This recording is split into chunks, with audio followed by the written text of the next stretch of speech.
Assalamualaikum warahmatullahi wabarakatuh. Tepang lagi jumpa deh dengan Farhan Asgar Tigor, channelnya para pembelajar. Apa kabar para pembelajar sekalian dan tentunya sahabat Fasti, sahabat Farhan Asgar Tigor. Seperti biasa, tiap hari Jumat diadakan tausiah Jumat. Dan untuk tausiah Jumat pagi hari ini akan disampaikan oleh tim Rohis SMP Negeri 5 Bogor. Dan pada kesempatan ini yang akan menyampaikan tausiah Jumat adalah Bapak Ustadz Asfahani Khairul Huda. Kepada yang terhormat, Bapak Asfahani Khairul Huda, disilakan.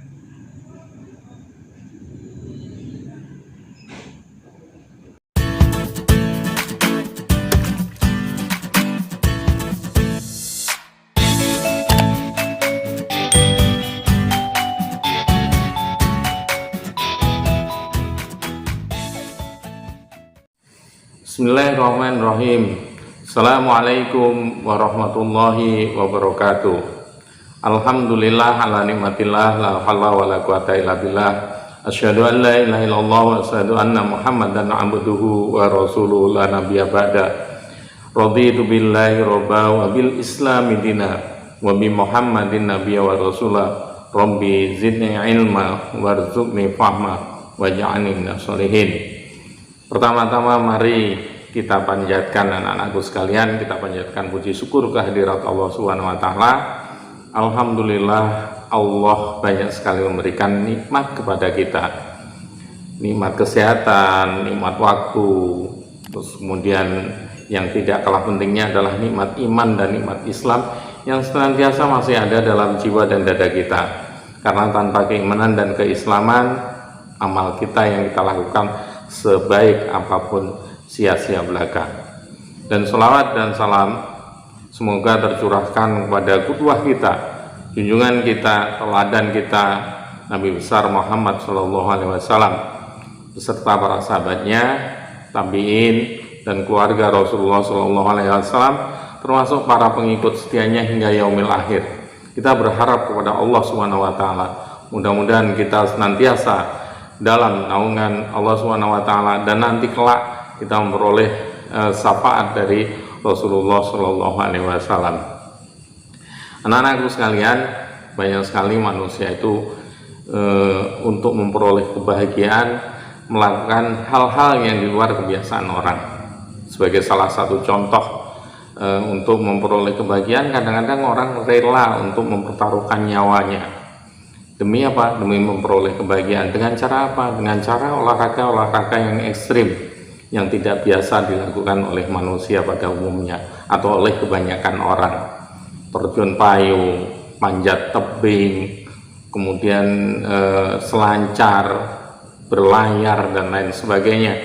Yang ini tentunya perlu pengorbanan, perlu keberanian, kemudian perlu nyali, dan disitulah ketika adrenalinnya naik, maka dia memperoleh kebahagiaan yang tidak diperoleh oleh manusia pada umumnya, yang kadang-kadang sulit untuk diceritakan.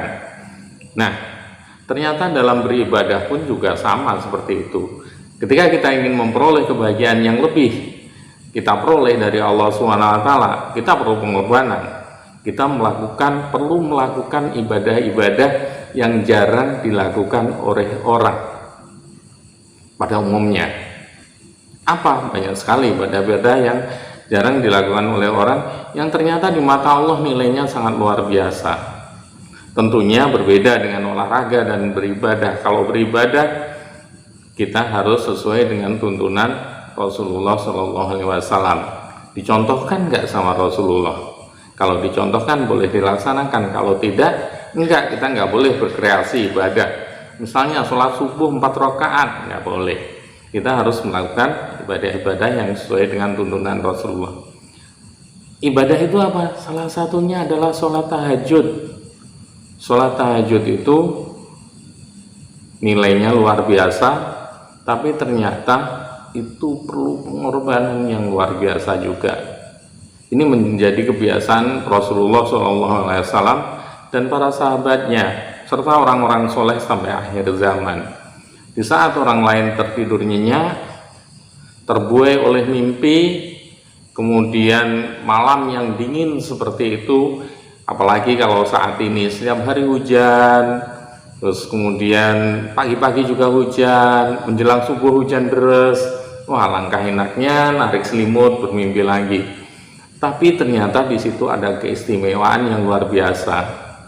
Kapan sholat tahajud itu dilakukan? Sebenarnya sholat tahajud ini bisa dilakukan dari setelah waktu sholat isya sampai subuh. Tapi yang paling utama itu di sepertiga malam terakhir, paling tidak jam 1 malam sampai menjelang subuh. Itulah waktu-waktu yang paling istimewa.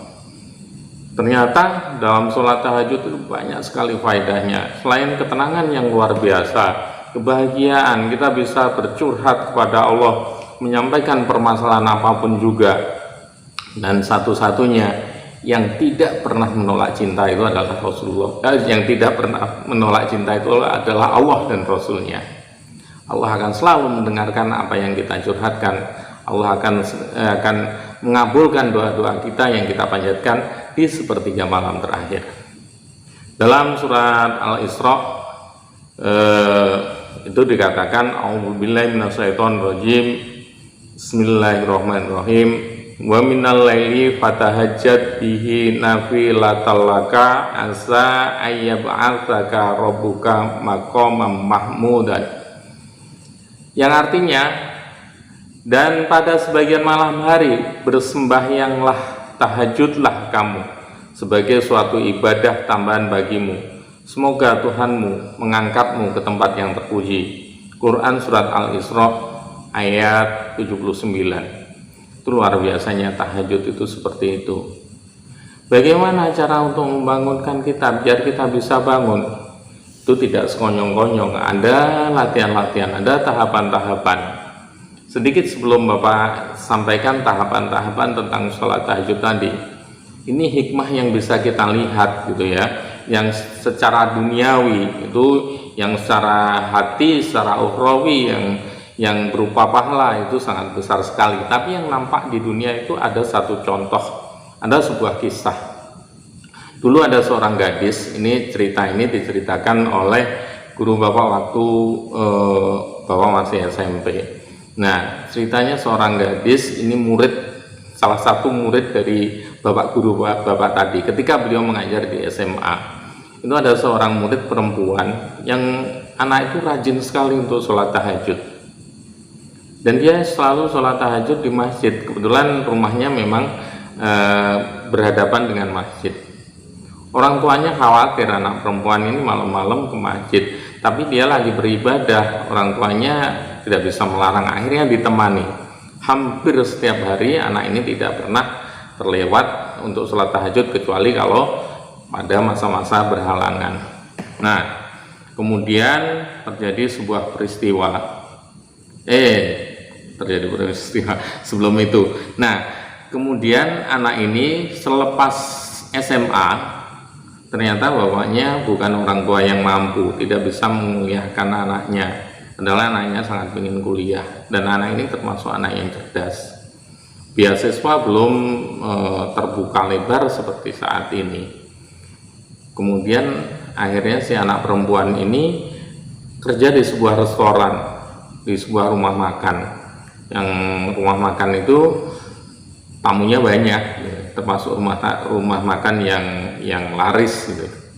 Nah, suatu hari ada tamunya itu seorang bule dari Jerman. Kemudian terjadi perselisihan dengan orang Indonesia, orang pribumi. Nah, terus kemudian sampai akhirnya peristiwa ini parah gitu. Akhirnya sampai ada datang polisi. Terus kemudian ternyata yang saksi kuncinya itu adalah seorang gadis tadi. Ada perasaan yang bergejolak di dalam hati anak gadis tadi ketika harus menjadi saksi, sementara dia tahu jelas-jelas yang salah itu kebetulan memang orang Indonesia. Terus kemudian dia menceritakan apa adanya, meskipun ada rasa tidak nyaman juga, tapi dia mengatakan apa yang hak dan yang mana yang batil. Kemudian ditahanlah pria tersebut. Si bule tadi sebagai rasa terima kasih terhadap anak tadi, Nah, sebelumnya Bapak ceritakan lagi mundur ke belakang, ketika anak ini kerja di restoran tadi, sholat tahajudnya juga nggak pernah berhenti. Nah, kemudian setelah terjadi peristiwa itu, si bule tadi merasa dibela karena dia merasa benar juga, dan ada saksi kuncinya adalah anak perempuan tadi. Maka anak perempuan tadi kemudian disekolahkan di Jerman sampai lulus S2. Kemudian sang anak perempuan ini setelah sampai di tanah air, dia bekerja di sebuah perusahaan, mungkin punya orang Jerman itu tadi. Yang jelas dia sampai memperoleh kedudukan sebagai seorang direktur. Itu kebahagiaan dunia yang ditunjukkan oleh Allah dengan seseorang yang rajin sholat tahajud tadi. Kebahagiaan di akhirat jauh lebih besar tentunya dibandingkan apa yang nampak di dunia ini. Nah, kemudian bagaimana tips-tips untuk bertahajud? Apa yang harus kita lakukan biar kita bisa rutin untuk melaksanakan sholat tahajud? Yang pertama itu yang paling sulit, tapi itu harus kita laksanakan. Paksakan dengan cara apa? Dengan cara misalnya kita menyetel alarm jam berapa kita bangun, mungkin alarmnya sampai 3 kali, jam segini nggak bisa bangun, jam segini nggak bisa bangun. Tuh, jadi harus kita paksakan. Atau kalian bisa janjian dengan teman-teman kalian. Kita bisa janjian dengan teman kalian, yuk kita sholat tahajud, nanti tolong saya miss call ya jam segini. Nah, kalau miss call kita ngobrol sejenak, kadang-kadang kita bisa hilang rasa kantuk kita. Tapi jangan keterusan ngobrolnya, atau sekedar miss call aja. Kalau udah cukup bisa bangun, ya udah itu. Terus kemudian setelah kita paksakan, maka akan menjadi kebiasaan. Kalau sudah menjadi kebiasaan, kalau tidak dilaksanakan, kita akan merasa kurang. Setelah itu keharusan. Kalau sudah menjadi keharusan, maka kita akan memperoleh sebuah kenikmatan. Kita bisa menikmati nikmatnya sholat tahajud itu seperti apa.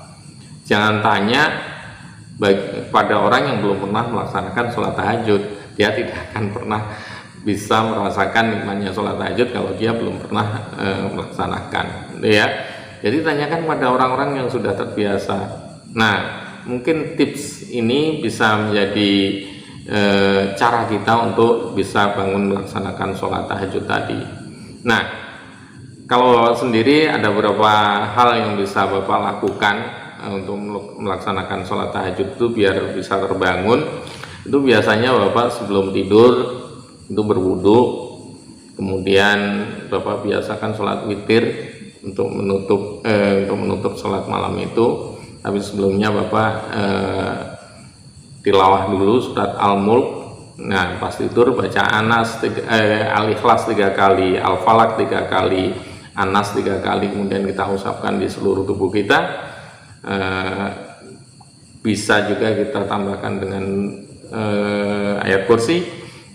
Insya Allah ketika kita tidur, Allah akan membangunkan kita. Nah, dengan cara yang seperti itu, mudah-mudahan kita selalu terjaga untuk melaksanakan sholat tahajud yang luar biasa ini. Nah, ini dalam sebuah hadis Rasulullah SAW pernah bersabda, sesungguhnya di malam hari terdapat waktu tertentu yang bila seorang muslim memohon kepada Allah dari kebaikan dunia dan akhirat pada waktu itu, maka Allah pasti akan memberikan padanya. Dan hal tersebut ada di setiap malam. Nah, terus kemudian Ibnu Taimiyah berkata, manusia pada akhir malam keadaan hatinya akan fokus dan dekat kepada Allah serta lembut, di mana tidak didapati keadaan ini kecuali pada waktu tersebut. Ini luar biasanya sholat tahajud itu ya. Semoga Allah memberikan kita semuanya kekuatan untuk istiqomah melaksanakan tahajud. Paling tidak kalau kita belum pernah melaksanakan sama sekali, 1 bulan sekali. 1 bulan sekali, kalau sudah terbiasa bisa 2 minggu sekali atau setiap minggu sekali. Setelah itu rutinkan setiap hari. Kecuali bagi yang perempuan barangkali yang halangan, tapi kalau laki-laki usahakan setiap hari. Insya Allah Allah akan memberikan hal-hal yang di luar kemampuan akal kita. Yang kita tidak mampu, ternyata Allah memberikan kemampuan. Itu yang bisa Bapak sampaikan, kurang lebihnya mohon maaf.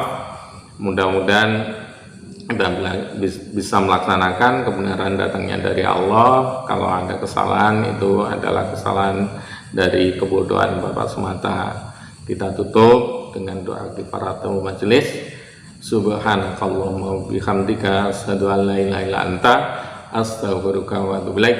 Assalamualaikum warahmatullahi wabarakatuh.